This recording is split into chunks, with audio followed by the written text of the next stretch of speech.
할렐루야. 아멘. 자, 우리 말씀 보시겠습니다. 마태복음 25장 31절에서 46절까지 읽어야 되는데 33절까지만 봉독하겠습니다. 마태복음 25장 31절에서 33절까지만 보시겠습니다. 자, 제가 봉독합니다. 인자가 자기 영광으로 모든 천사와 함께 올 때에 자기 영광의 보좌에 앉으리니 모든 민족을 그 앞에 모으고 각각 분별하기를 목자가 양과 염소를 분별하는 것 같이 하여 양은 그 오른편에 염소는 왼편에 두리라. 아멘. 아멘. 자, 오늘 말씀은 제목은 심판입니다. 심판. 자, 어느새 우리가 오늘 12월 1일 첫째 주 예배를 드립니다. 오늘은 대림절 첫째 주 예배를 우리가 드리게 됩니다.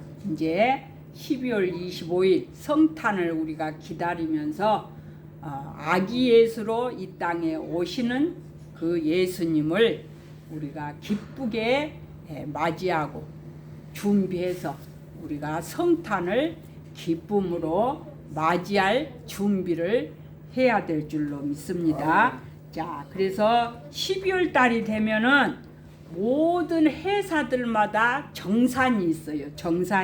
정산을 하지요. 그래서 한 해 동안 이제 흑자를 냈는지 또 적자를 냈는지 이런 것들을 다 계산을 합니다.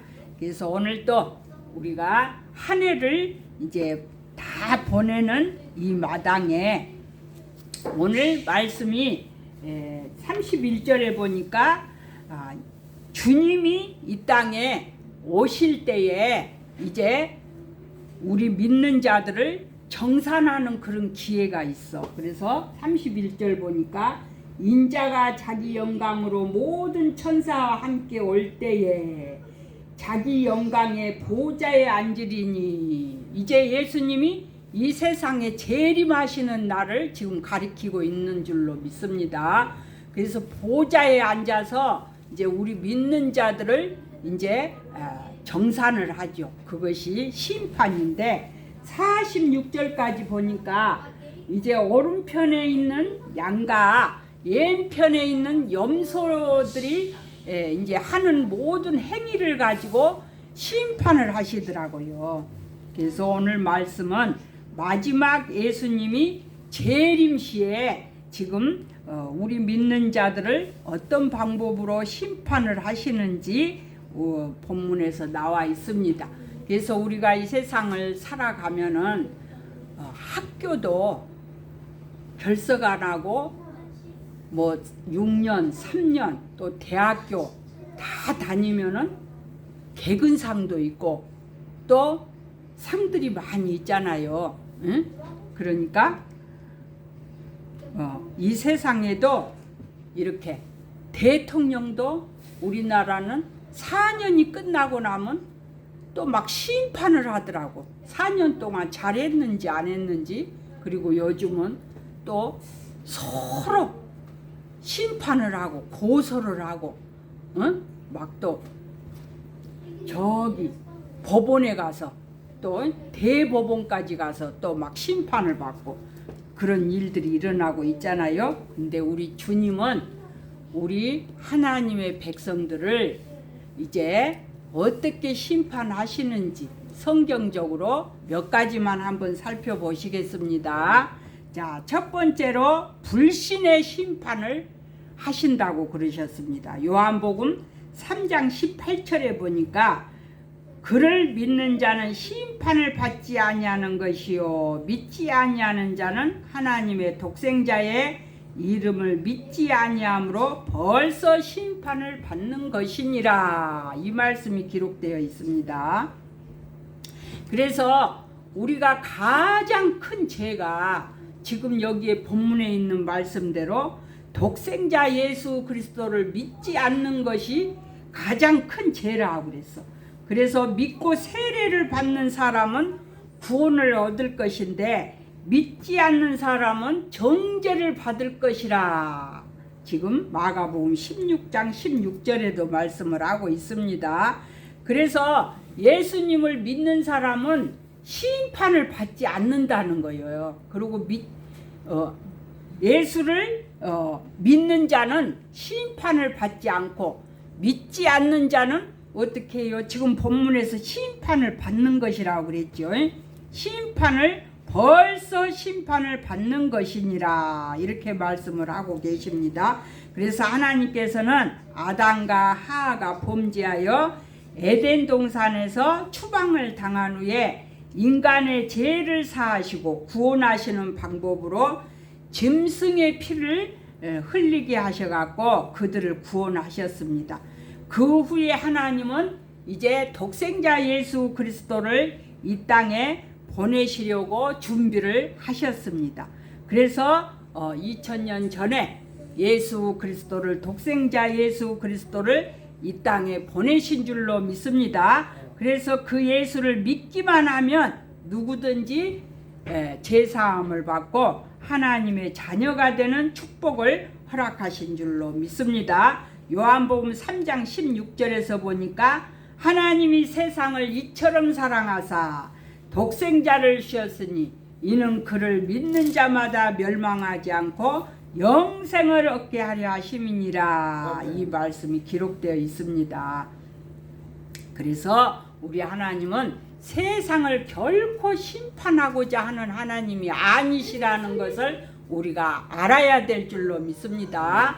하나님은 세상을 심판하시지 않으시려고 독생자 예수 그리스도를 이 땅에 보내주셨는데 우리가 맨날 그 예수를 믿으라고 외쳐도 믿지 않는 자는, 듣고도 믿지 않는 자는 벌써 심판을 받는 것이다. 그래서 이렇게 불신의 심판이 있습니다. 그 다음에 이제 두 번째로는 행함의 심판이 있습니다. 행함의 심판.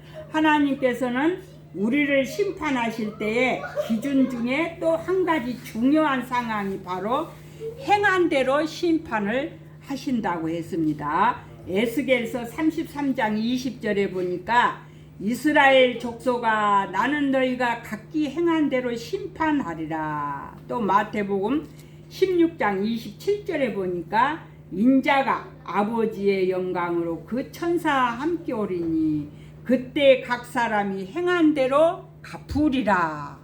또 계시록에 보니까 2장 23절에 보니까 내가 너희 각 사람의 행위대로 갚아주리라. 이 말씀이 있어요. 그래서 하나님은 우리의 행함의 심판을 하실 줄로 믿습니다. 그래서 행함은 우리의 믿음을 더 안전하게 하는 것이죠. 행함이 없는 믿음은 죽은 믿음이라고 그랬죠. 죽은 믿음. 야고보서 2장 14절에 보니까 내 형제들아 만일 사람이 믿음이 있노라 하고 행함이 없으면 무슨 유익이 있으리요. 그 믿음이 능히 자기를 구원하겠느냐. 이 말씀이 있어요. 그러니까 우리가 하나님을 믿는다고 입으로만 그렇게 하고 행함이 없으면 죽은 믿음이다. 오늘도 이렇게 눈이 와서 길도 미끄럽고 한 발짝도 뛰기가 힘들어. 근데 우리 유순자 송도님이 88세요 이제. 근데 오셨어. 그러니까 그게 바로 행함이다 이거예요. 행함. 내가 집에서 믿노라 내가 주님을 믿습니다 하고 가만히 앉아 있으면 그 믿음이 죽은 믿음이다 이거요. 그러니까 주님 앞에 오신 것, 그것이 바로 행함인 줄로 믿습니다. 그래서 우리가 신앙생활을 하는 것은 마음으로 믿어 의에 이르고 입으로 시인하여 구원에 이르느니라. 이렇게 말씀을 하고 있습니다. 로마서 10장 10절에서 이 말씀은 믿음으로 받는 구원을 행함으로 안성시키는 것이라고 그랬습니다. 그래서 내가 예수님을 믿습니다 하고 우리가 행함으로써 그 믿음을 안성시키는 것이기 때문에 우리는 행함이 있는 믿음을 가져야 될 줄로 믿습니다. 행함은 성도들의 믿음의 열매라고 그랬습니다. 성도들의 믿음은 행함의 열매가 있어야 합니다. 열매가 없는 나무는 찍어 불에 던져버린다고 이런 말씀이 있습니다. 그래서 우리 성도님들은 주님이 기뻐하시는 좋은 믿음의 열매를 많이 맺어야 될 줄로 믿습니다. 아멘. 마태복음 3장 10절에서 이미 도끼가 나무 뿌리에 놓였으니 좋은 열매를 맺지 아니하는 나무마다 찍혀 불에 던지느니라. 열매도 맺지 못하고 어떻게 해요? 찍어서 불에 던져버린다는 거예요. 열매가 없으면. 나무가 그러잖아요. 주인이 나무를, 포도나무를 심었는데 열매를 맺지 못하고 3년이 지나면은 5년이 지나고 그러면은 주인이 그 나무를 갖다 찍어서 불에 던져버린다고 그랬어. 그러니까 우리 주님도 그렇다 이 말이요. 우리가 믿음의 열매를 많이 맺어야 될 줄로 믿습니다. 마태복음 7장 20절에 보니까 이러므로 그들의 열매로 그들을 알리라. 나더러 주여 주여 하는 자마다 다 천국에 들어갈 것이 아니요 다만 하늘에 계신 내 아버지의 뜻대로 행하는 자라야 들어가리라. 주님께서는 성전을 더럽힐 때 우리 주님이 화를 내셨어요. 성전에서 막 장사하는 장사꾼들의 상을 한번 엎어버린 적이 있어요.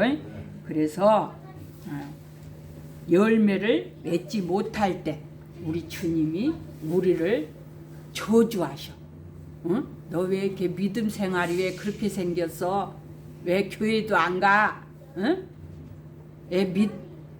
믿음으로 산다고 입으로만 하고 왜 그렇게 행실은 그래? 그렇게 하고 주님이 우리를 저주할 때가 있다는 거죠. 오늘 본문 말씀을 보면 최후 심판 주이신 예수님께서는 아무런 원칙이나 기준 없이 인간을 심판하시지 않는다는 것을 우리가 알 수 있습니다.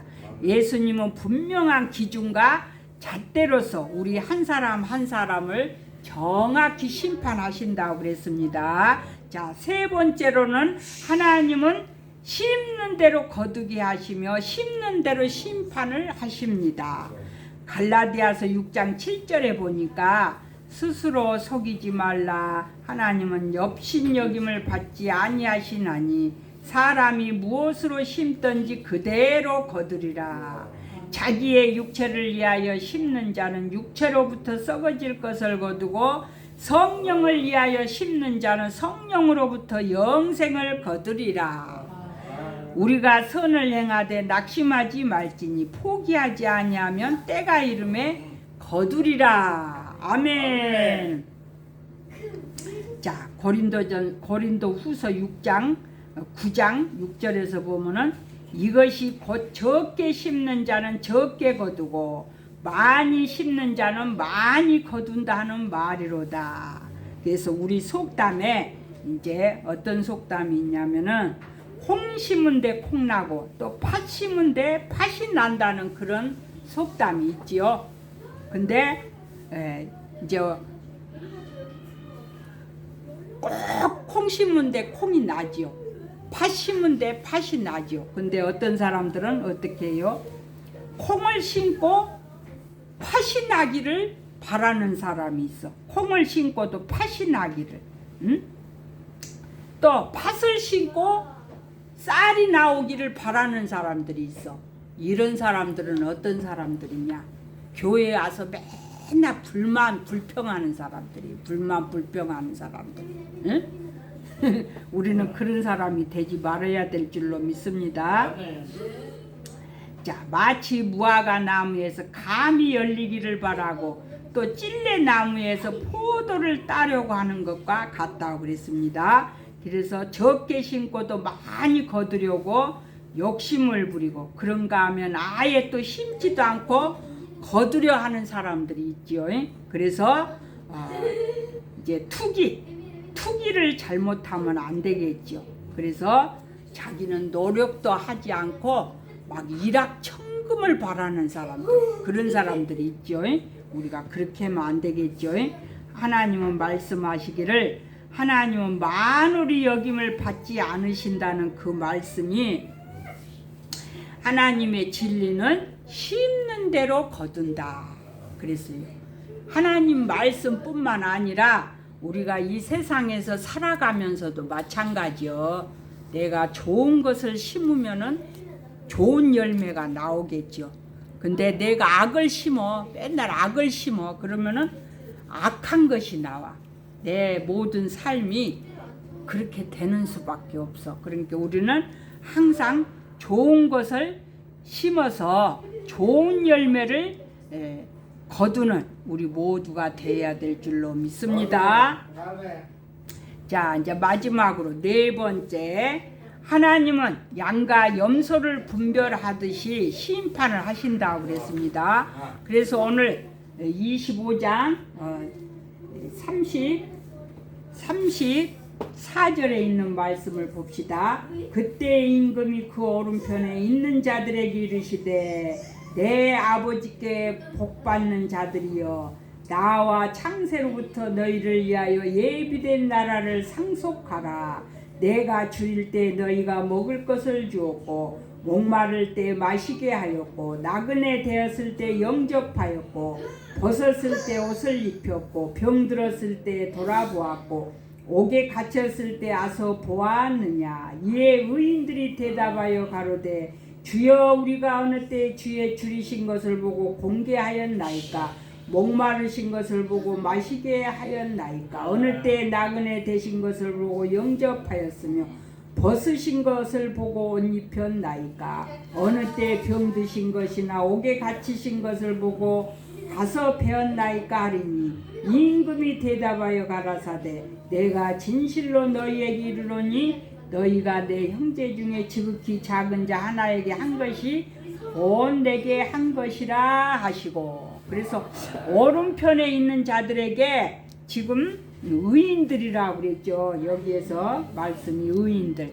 그래서 오른편에 있는 자들에게 이렇게 임금이 칭찬을 했어요. 그 주님이 마지막 재림하실 때, 우리 믿는 자들을 심판하실 때 오른편의 의인들에게 이렇게 너희들은 옥에 갇힌 사람을 돌아보았고, 병든 자를 또 돌아보았고, 목마른 자에게 물을 주었고, 이렇게 했을 때 우리가 언제 그렇게 했나이까 했는데 주님이 다 알고 계셨다고 했죠.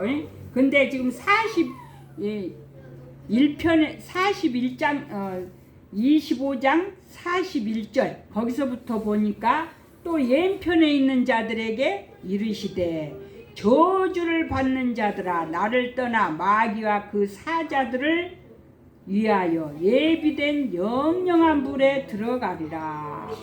아이고, 왼편에 있는 자들에게 예수님이 영원한 불 속으로 들어가라고 지금 이렇게 저주를 하고 있습니다. 이 사람들은 이제 내가 줄일 때 너희가 먹을 것을 주지 아니하였고, 목마를 때 마시게 하지 아니하였고, 나그네 되었을 때 영접하지 아니하였고, 벗었을 때 옷 입히지 아니하였고, 병들었을 때 옥에 갇혔을 때 돌아보지 아니하였느니라. 그러니까 지금 그 왼편에 있는 자들도 대답을 합니다. 가로되 주여, 우리가 어느 때에 줄이신 것이나 목마르신 것이나 나그네 되신 것이나 벗으신 것이나 병드신 것이나 옥에 갇히신 것을 보고 공양하지 아니하였나이까? 지금 이렇게 했어, 예수님께. 응? 그러니까 이에 임금이 대답하여 가라사대 내가 진실로 너희에게 이르노니 이 지극히 작은 자 하나에게 하지 않는 것이 곧 내게 하지 아니하는 것이라 하시니라. 저희는 영벌에, 의인들은 영생에 들어가리라. 이제 심판이 다 끝났어요. 심판이 다 끝났어. 왼편에 있는 자들은 영원한 벌을 받으려고 영벌에 들어가고, 또 오른편에 있는 자들은 영원한 생명이 있는 곳에 가서 주님과 함께 영원히 산다는 그런 축복의 말씀입니다. 그래서 마태복음서는 다른 복음서들보다 최후에 일어날 일들에 대해서 많이 기록되어 있습니다. 마태복음 3장 12절에 보니까 손에 키를 들고 타작마당을 정하게 하사 알곡을 모아 곡간에 들이고 쭉정이는 꺼지지 않는 불에 태우시리라, 이 말씀이 있어요. 그러니까 이제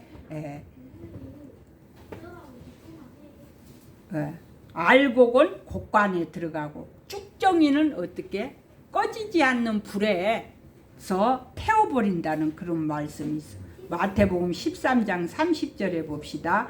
둘 다 추수 때까지 함께 자라게 두어라. 추수 때에 내가 추수꾼들에게 말하기를 가라지는 먼저 거두어 불사르게 단으로 묶고 곡식은 모아 내 곡간에 넣으라, 이 말씀이 있습니다. 그래서 이제 들판에 곡식밭에 가라지도 있고 알곡도 있어. 근데 이제 그 가라지를 뽑으려고 하니까 뽑지 말고 추수 때까지 놔두라고 그랬어. 그러니까 이 세상에서는 믿는 자나 안 믿는 자나 공존해서 하나님의 햇빛을 받고 비를 받아서 똑같이 잘 커요. 그러면은 가라지가 더 잘 크지요.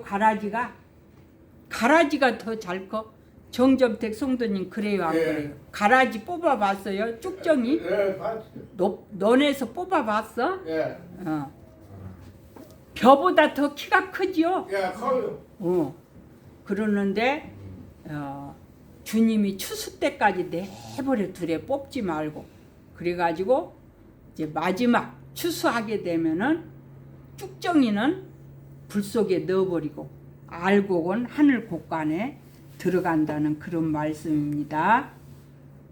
그래서 오늘 이제 마태복음 25장에는 달란트 비유도 있어요. 달란트 비유. 마태복음은 심판에 대해서 많이 말씀이 나와 있습니다. 자, 오늘 본문 말씀은 이러한 최후의 날에 있을 심판 장면을 가장 또렷하게 지금 보여주고 있습니다. 나타내 보여주고 있습니다. 특히 본문 말씀은 양과 염소를 분별하는 비유적인 형식을 취하기도 했지만은 그 전체 내용이 종말에 있을 엄하고도 확실한 최후의 심판을 지금 분명하게 우리에게 지금 소개하고 있습니다. 한편 예수님께서는 본 비유를 설명하시면서 최후의 심판은 마치 목자가 양과 염소를 분별한 같이 그렇게 분명히 이루어질 것이라는 것을 지금 말씀을 하고 있습니다. 32절에서 모든 민족은 그 앞에 모으고 각각 분별하기를 목자가 양과 염소를 분별하는 것 같이 하여 그랬습니다. 그래서 이렇게 분명하게 우리 주님이 양과 염소를 분별해 가지고 이렇게 심판을 하신다는 그런 말씀입니다. 주님께서는 그렇게 분명한 양과 염소를 또 양은 오른편에 또 염소는 왼편에 각각 이렇게 두시고 심판을 하신다고 그랬습니다. 지금은 의인과 악인은 비록 이 땅에서 별 차이 없는 듯 생활하고 있지만 최후 심판을 거친 이후에는 영원한 천국의 기쁨과 또 영원한 지옥의 저주가 기다리고 있는 것을 우리는 명심을 하고 분명히 말씀을 통해서 깨달아야 될 줄로 믿습니다. 이제 결론을 맺습니다. 사랑하는 우리 성도님들, 우리 모두에게는 언젠가 최후의 심판의 날이 있다는 것을 우리가 알아야 될 줄로 믿습니다. 그리고 또 그 심판의 대주제이신 예수 그리스도는 우리 한 사람 한 사람을 엄정히 심판하신다는 것도 우리가 믿어야 됩니다. 그때 주님은 우리가 쌓아놓은 재물이나 또 사회적인 명예나 높은 학문을 기준 삼아서 우리를 판단하지 않으신다는 것도 우리가 알아야 될 줄로 믿습니다. 지금 오늘 본문 말씀에서 뭐라고 했습니까? 가장 약한 자에게 하는 것이 곧 주님에게 하는 것이라고 그랬죠. 그렇기 때문에 그것만 우리가 생각하면 돼. 그래서 우리 주변에는 소외되고 불쌍한 자들이 많이 있어요. 그래서 우리가 얼마나 그들을 향해서 선한 손길을 베풀었는지 그거를 가지고 우리 주님은 심판을 하신다고 했기 때문에 오늘 네 가지 심판에 대해서 살펴보았습니다. 근데 제일 큰 심판은 뭐냐? 불신의 심판. 예수를 믿지 않는 것, 그것이 가장 무서운 심판이라는 것을 알으시고, 우리는 이제 예수를 다 믿었으니까 이제 선한 손길, 이것을 주님이 원하고 계신다는 것을 알으시고, 우리가 오늘 말씀대로 실천해서 다음에 주님 만났을 때 모두 잘했다 칭찬받는 하나님의 귀한 백성들이 다 되시기를 예수님의 이름으로 축원드립니다.